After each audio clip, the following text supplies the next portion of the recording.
and it comes highly rated. And as per usual, I kept something on Amazon list, and it came with a discount. If you wait long enough, you're able to get discounts. So please do keep that in mind. Put this up. Oh yes. Here we go. Rasasi Hawas. Very interesting. Eau de parfum. Let's go ahead.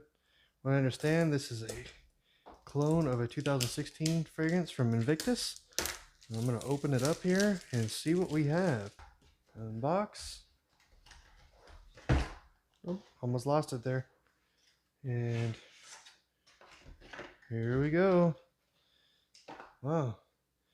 Interesting. Now, let's go into my first impressions.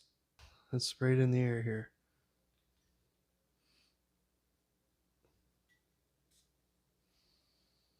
Oh wow, it smells really nice.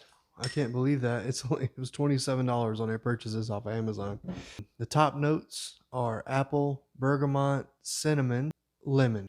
The middle notes are plum, like water meat elements, cardamom, and orange blossom. The base notes are ambergris, musk, patchouli, and driftwood. I would strongly recommend this fragrance. It's very cheap, and just from the smell of it, it seems like it's going to last me a long time.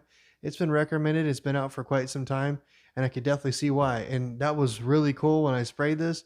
This thing has a lot when it sprays. Sometimes when you spray certain colognes, it doesn't really spray. This one sprays.